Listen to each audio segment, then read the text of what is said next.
Sunrise is now at its best, you want to get it. It's not going to get any better than this. It's crazy. That is magical. It's like a Disney movie.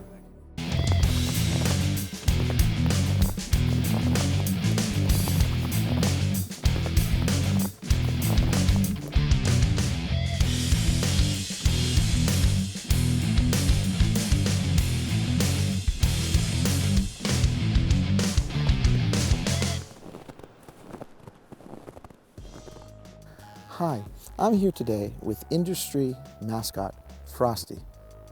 Frosty, I have a few questions I'd like to ask you about what you think about what's happening in our industry this year. What would you have to expect for where are we going as an industry, where are we going as a community? We need a reset in our industry. We were way too lenient and we had no governing regulation, we had no oversight. And while there are most people are 100% committed to doing the right things and doing things well, just a few bad actors can create an environment that none of us would like to live in. And actually we see that even governments could create environments that show us that the outcome of not thinking about these kinds of things is a future society that we would not like to be a part of, a not free society.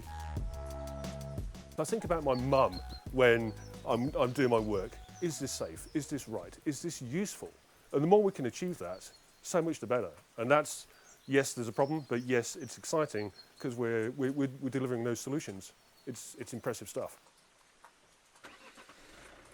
This is the time for web analytics to decide what role we want to play in the future. Because if we do not actively go in and define our own role, then IT or BI or customer analytics or customer service, all the different types of data sources in the organization, they will claim us as a subset of theirs.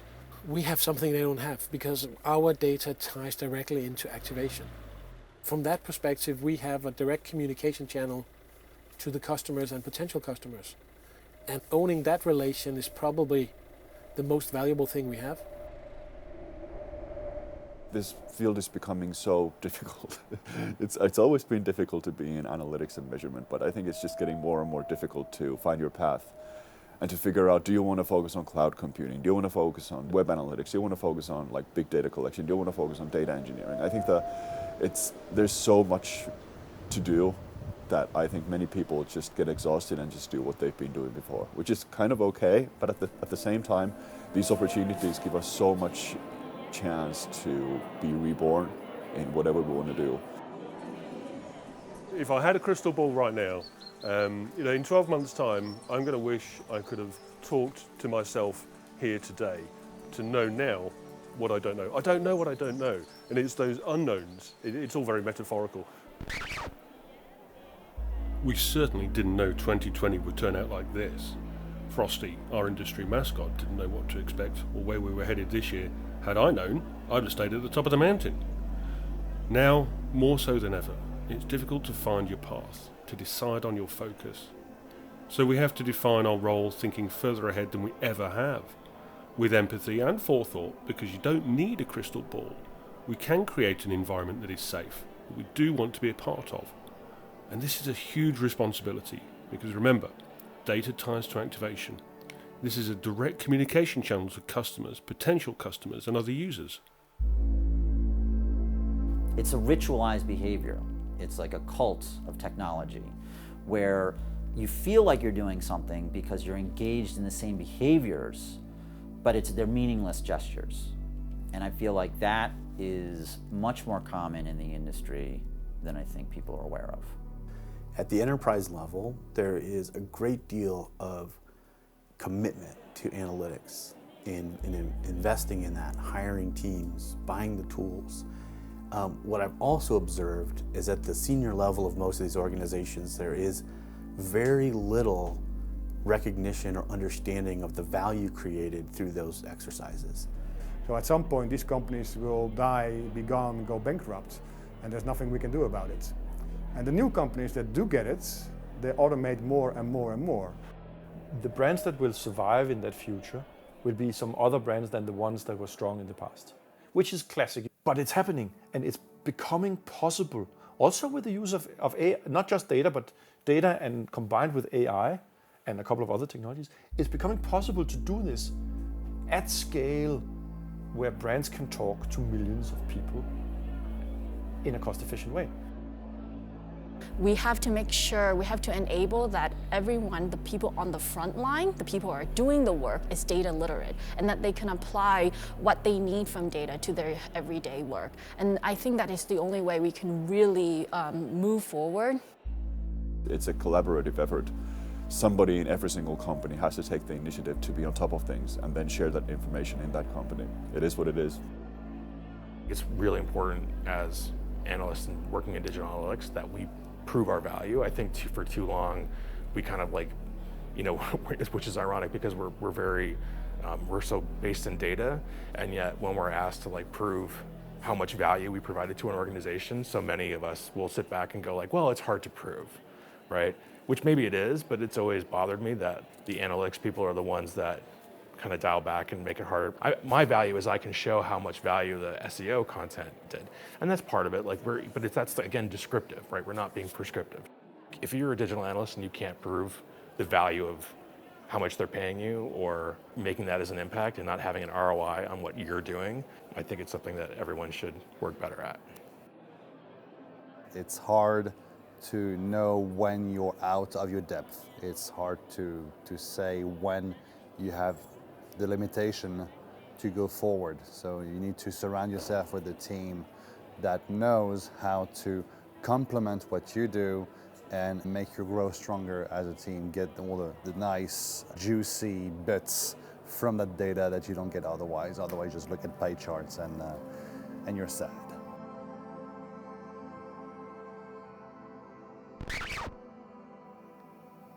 The importance of data is recognized, if not understood, and the digital analyst is in the spotlight.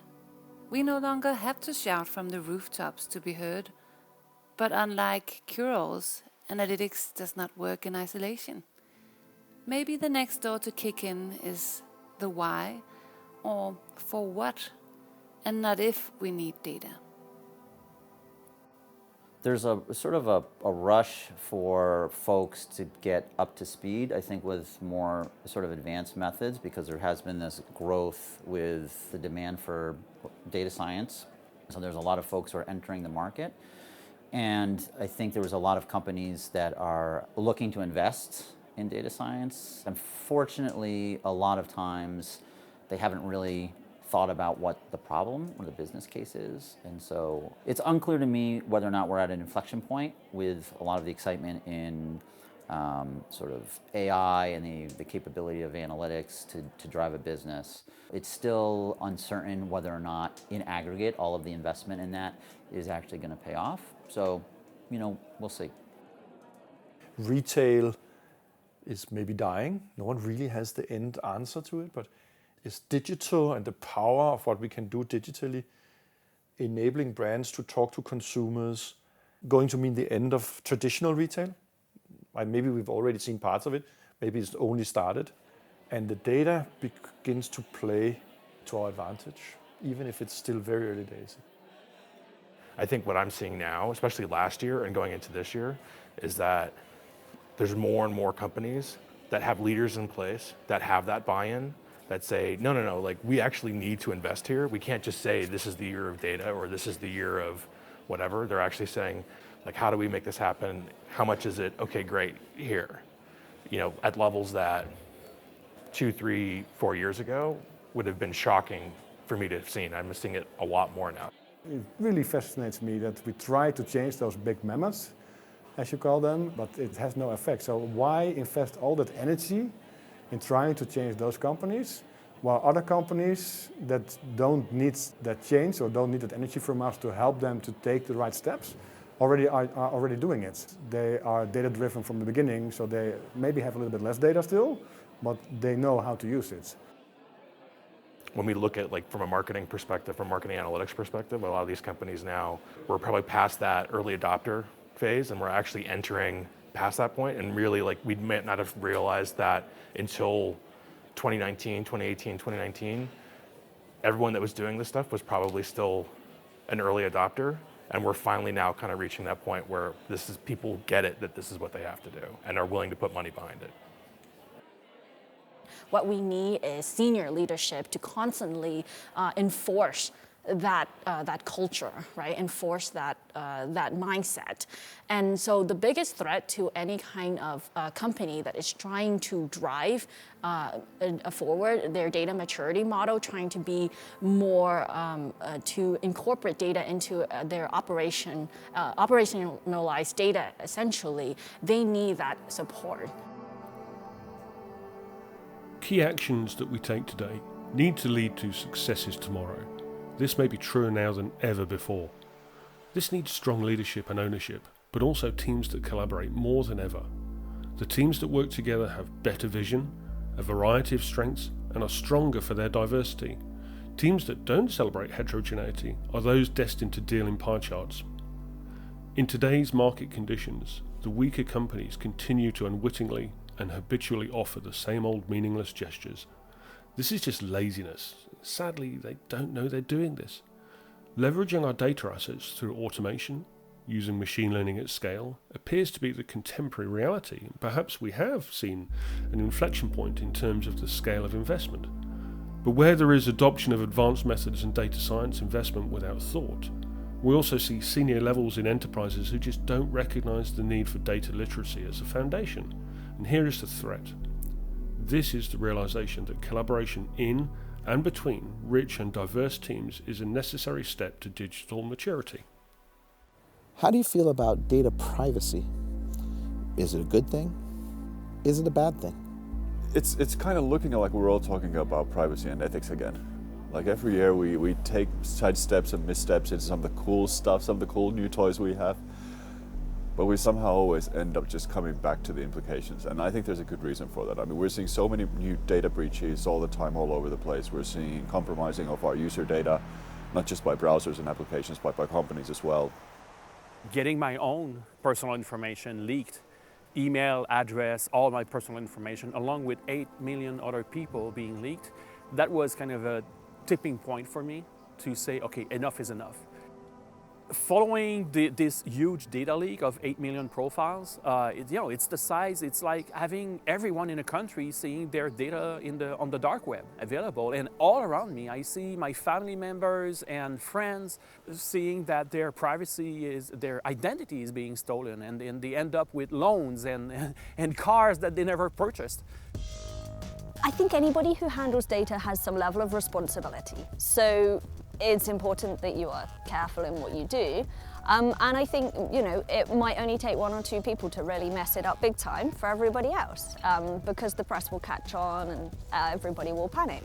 And that's not necessarily sensible. So I really hope that everybody who has access and involvement with data and with especially anything that might be personal data, that they just act with caution and be sensible and employ a common phrase, which is, don't be a dick. It's become a big arms race in a lot of ways. Someone builds bigger guns, they build bigger armour. Bigger guns, bigger armour, bigger guns, bigger armour. At some point, stop trying to build the bigger armour and workarounds to try and capture more information, accept what you've lost and figure out where the right area should be, and then create solutions that work within an anonymised environment. Yes, it's an arms race. It's constantly evolving. Whilst the legislation evolves, the technology catches up pretty quickly.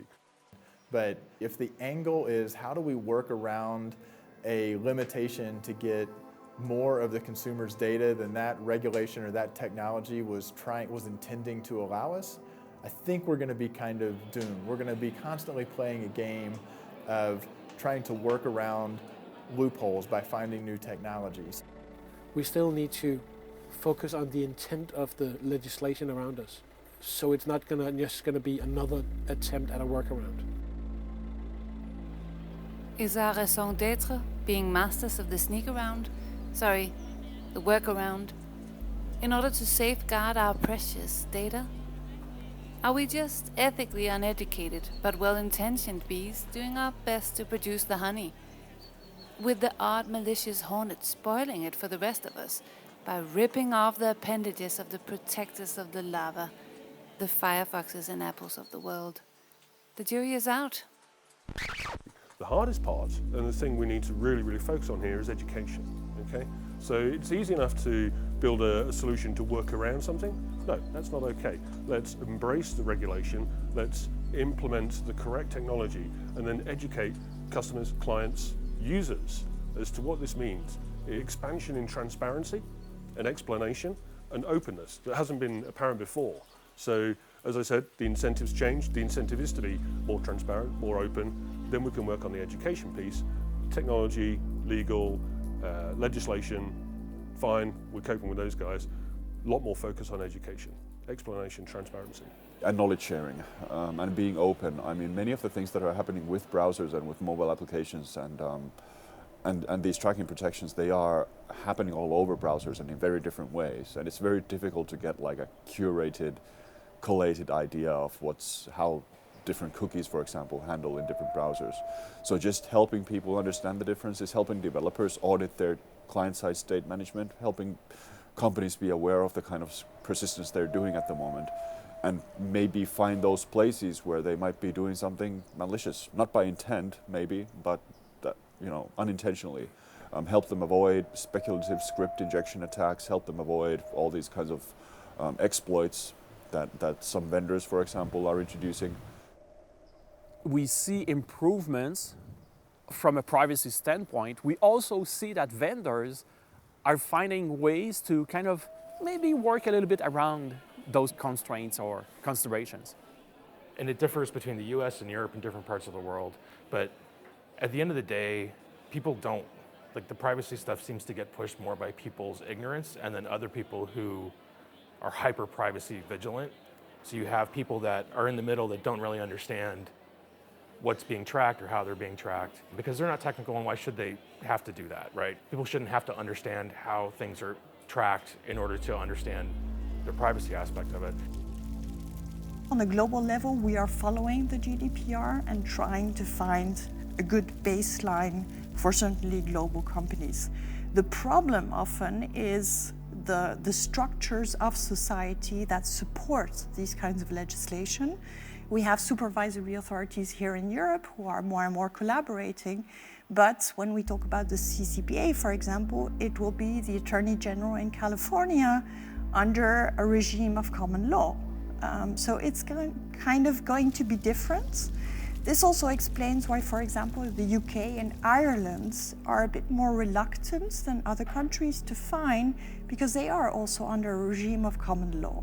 So this brings more risks for supervisory authorities, for attorney generals, because the rules of the game are basically slightly different. So we'll have to see. Honestly, Canada is lacking behind in terms of privacy. It's not as sophisticated as what we see in Europe with GDPR. So there's definitely some improvement to make there. I'm not saying global harmonization is for tomorrow, but there are instruments in place to make it happen. So now it's about making sure we all collaborate and understand each other, and it will be interesting to see what the future brings. So that's still in 2020 going to be a big battleground, if you will. In many ways, this is only a battleground because we're still using the dictaphone and the typewriter and working in the same way that we used to. When we really change how we work, it becomes less of a discussion because the protection of privacy is only a discussion for as long as someone else takes my data and capitalizes on it without my control, my consent, my involvement, or my ability to say, stop doing it. While for myself, it's really important to understand the keywords and the topics that's going on in the legal frameworks, I think it's just so much more rewarding to focus on the technical side of things and try to find where those two overlap. How could these tracking protection mechanisms, for example, how could they have a foundation in legal basis as well? And in what ways are they orthogonal to that? In what ways are they departing from that? And are they actually creating their own little, quasi-legal bubbles where they decide what is actually legal or they decide what is kind of legitimate? Right now, we are managing the turn. right? That we're going around the track and we're navigating the turn. And as we get to the end of the turn, we will see clearly how to accelerate. So now is mostly just being efficient through the turn. Just maintain speed and efficiency through the turn. And then the new paradigms will start to emerge. I fondly remember my first Superweek. I made the recommendation in my presentation, measure and market responsibly. It really feels like the data privacy conversation has finally looped back to carefully consider ethics first, rather than the technical arms race hackery. Now that part's fun for sure, and it always will be, but now we're thinking much more about the implications of handling data. The magnitude of that responsibility has recognition. We think beyond the immediate consequences of a data breach and now realise what the third, fourth and fifth order effects might be. The public are better educated, as are vendors, legislators, marketing practitioners and technologists. Now they're all sharing knowledge for the benefit of everyone. In reality, we see steps towards global harmonisation, but this is a journey and we're only just getting started. I think Europe hasn't finished yet. It has just gotten started with this idea of certainly fines or risk management or cutting of data flows with respect to the GDPR. There's still a lot of discussion about e-privacy, which touches upon our sector as well, which is a very complicated topic because it touches upon telecommunications and surveillance as well. So it's not just about cookies for us, it's broader than that. That is going to be something extra on top of GDPR. And I see there's going to be, this year, we will most likely begin seeing some really interesting cases of where GDPR is being pushed. So having this, the new legal landscape is being drawn up. It's going to be interesting because we're going to be living in really volatile times as analysts. There's so much chaos in the world right now, so much uncertainty that it just feels like another piece. Hopeful part is that someone somewhere will figure out something that works and doesn't completely destroy businesses' ability to be profitable. It does protect consumers' rights to some degree of privacy and some degree of control over their data. One of the presentations at Superweek that was kind of a vision from the future of the scales of Anubis that Astrid Illum outlined, this is like one thing that could work. It was about trying to take some of the developments that are happening right now in the tech space, in analytics, and then figuring out if we took away particular pieces of the puzzle, what would it look like in 20 years? So the main gist was I was thinking about what would be worth it for companies to simply give up possessing data? Since right now all of GDPR and the focus on privacy is amping up the pressure on keeping data and making it relevant and correct and so on. So what if they didn't have to have data? What if companies could just let it go? And then I thought, well, what are we using data for? We're using data to make choices. So that's what we want to support. And then we want the data to belong to the individuals. So those two were actually the starting points of my ideas for a possible future scenario. What I'm arguing is a vision for the future where people, all of us, get control of our identity, which then controls the data we create and choose to share, and gets linked to compensation mechanisms where we can get rewarded and compensated and handle transactions. When those three pieces come together, I think we will see a very big change where protection of privacy becomes a little bit less of a discussion because we've solved it and other things take center stage, and that will change how business is running globally. The capabilities of what we can do with data are increasing. So there's sort of a movement of we can't necessarily collect as much information as we used to be able to, technically speaking. In the browser, we can't necessarily feel as comfortable with collecting data because of issues of privacy, GDPR, CCCA, and actual law and regulation. And at the same time, we can do so much more advanced things with data. We had hoped or thought, or the industry believed, that once GDPR rolled out, that would sort of force everybody to kind of figure out privacy, and I think that didn't happen. I think what's going on is nobody knows what data will be available, how to make it available, how to address consumers, users' expectations for data privacy and for the privacy and the protection of their data.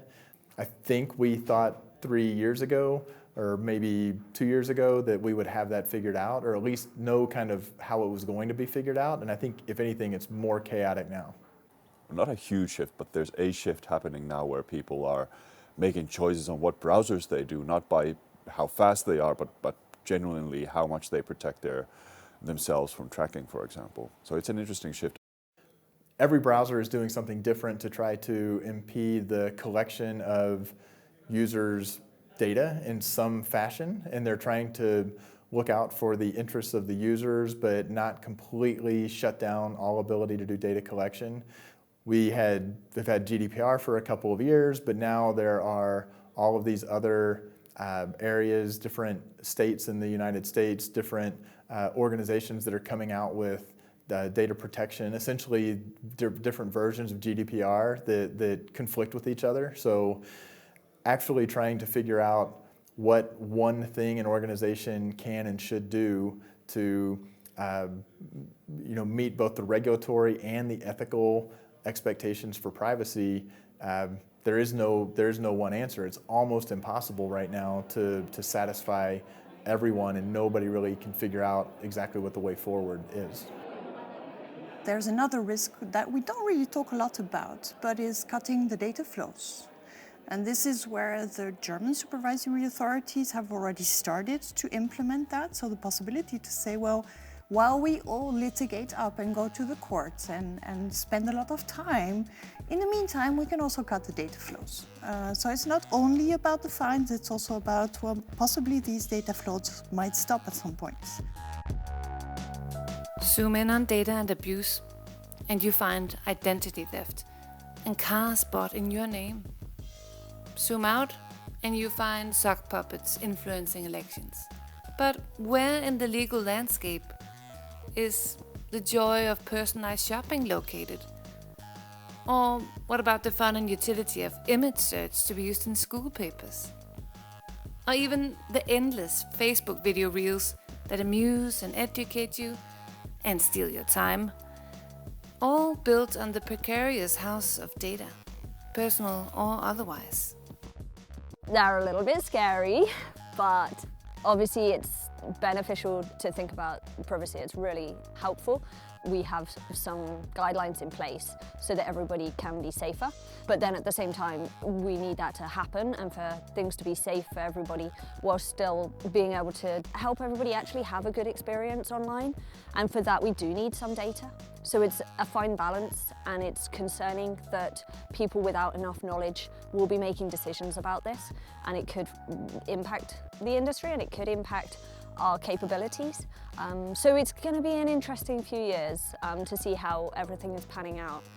The benevolent dictator. If you can find the right person who can trust to do all the things properly, it's great, but it's very hard. It's going to hit the courts. We won't know what is right and what's wrong legally until it hits the courts. You've got companies being advised what they're doing is totally fine, because if the lawyers don't understand it, or the lawyers will happily give the advice which they were requested to actually give, to show why this information is fine to do. You've also got lawyers who are shutting down everything so they don't understand it and just panic, just do nothing, just don't trust anything at all. And to track anonymously, I think should be fine, in my opinion. Realistically, what's going to happen, my expectation is that even if there's an increase from the browser's side of things to bring more privacy into the browser, what I'm afraid is that vendors are going to find ways to work around those limitations, and maybe the end result is actually going to be worse, and they're going to be collecting even more data that we won't have any control over. That's my fear, honestly, and I'm taking my hat from a privacy standpoint. Sometimes working with these tracking protection mechanisms, for example, and researching them is difficult because they might not align with whatever legal frameworks are in place. So GDPR might have certain kinds of basis for data collection, for example, lawful basis, and these might not all be manifested in the browsers we use. There might not even be a method in these browsers to reliably do this. Like consent management, for example, in current web browsers is kind of difficult to do because these browsers can expire the very signal of giving consent. They can just make it difficult to actually give, which is kind of ironic. So who actually owns the data? We as members of the paying public made the data, so shouldn't we also control it and derive our own value from it?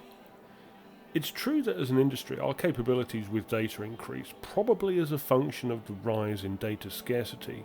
So with this in mind, as the data we generate is our identity, the answer to the question of what is anonymity and how can one be truly anonymous on the internet is fluid. As Simo highlights, the required functionality of the legal privacy frameworks isn't consistently manifest in the browsers we use. As a function of this uncertainty, some might say unreliability, we now observe a shift away from client-side data collection. Personally, I say this is cause for celebration. Through laziness, ignorance, and greed, for years there has been an unfair emphasis on users' browsers performing computation that was rightly and technically better performed on corporate servers, or now on cloud instances. So a welcome side effect of striving for more and better privacy on the internet may just make it a better experience for users and improve our data quality at the same time. Don't see this as a cure-all and fix for ITP, GDPR, CCPA, or anti-tracking browserware. It's a message that's been in transit for some time. It's a clear and strong signal to all industries that generate, store, use and consume personal data. That message is, don't be a dick. Frosty, are you excited about new server-side tracking capability? Or do you not really care? I don't really see it necessarily being a game changer, but it is going to be something I think we're going to see more and more prevalent. So for me, like one of the specific areas where I see some immediate benefits is OTT. So any apps that you might have like on Roku or Apple TV, traditionally you would just dispatch or send that data directly to Google Analytics directly.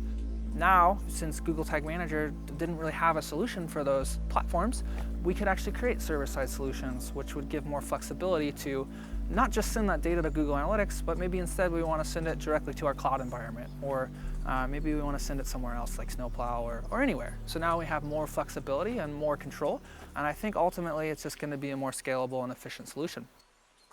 The announcement the other day of a server-side GTM capabilities really puts the control potentially back in our hands, right? The ability to not worry as much or not be hampered as much by what's happening in the browser. Browser's blocking things that's happening on the server. So together with that will come the responsibility for being ethical. I think there have been things that have affected the way that analytics works, the way that tag management works, as collateral damage to other very well-intentioned things.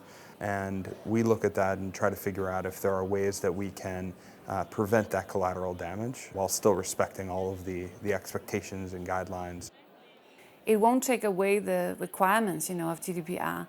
And if you want to gather more data about individuals, you still need to authenticate them, to recognize them from one visit to another, to leverage your data on them. And that still requires this kind of signing in feature.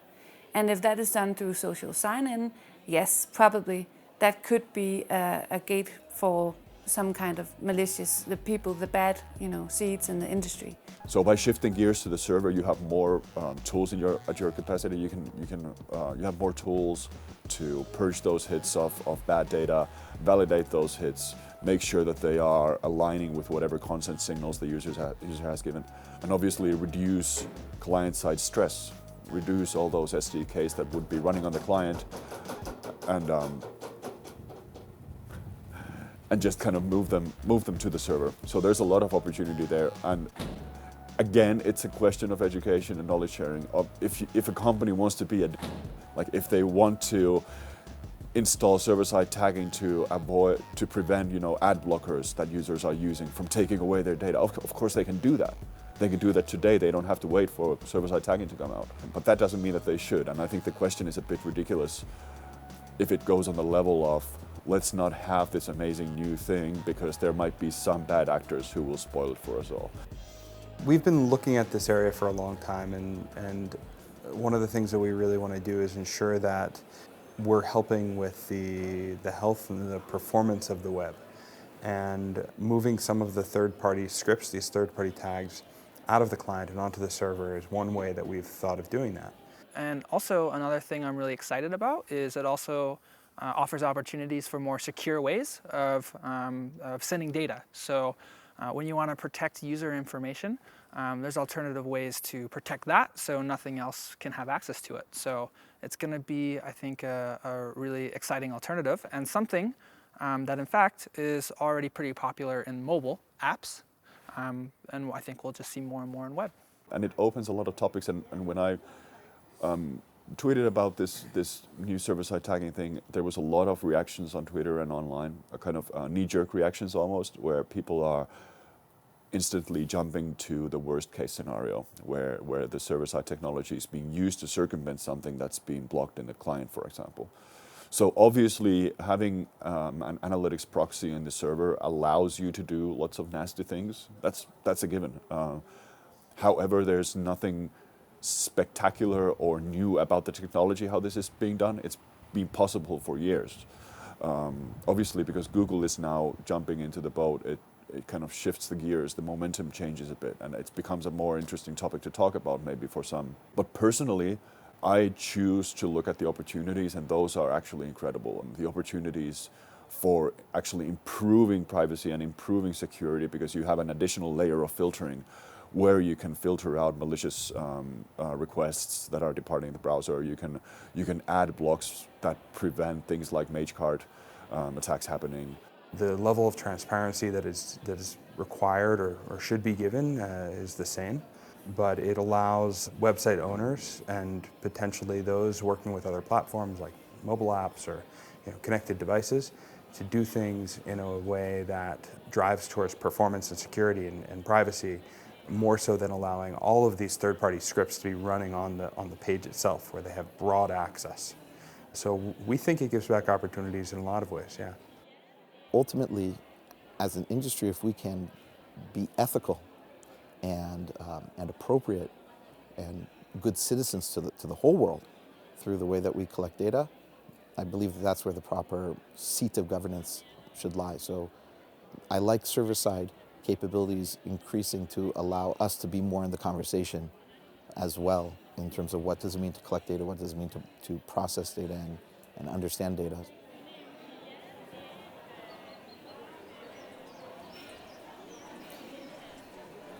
I would also like to offer you a marshmallow. So thank you very much, Frosty, for participating as mascot in this year's Super Week. I'm sorry that you didn't want the marshmallow. They're gluten-free. My apologies. I didn't realize you preferred gluten-only marshmallows. And I look forward to seeing you again here next year at Super Week number 10. 10th year of Super Week coming up in 2021. And we're really looking forward to your participation here as mascot. So thank you so much for joining us. Ladies and gentlemen, the one and only mascot of the entire digital analytics industry, Frosty. Thank you. Thank you, Frosty. Thank you. Thank you.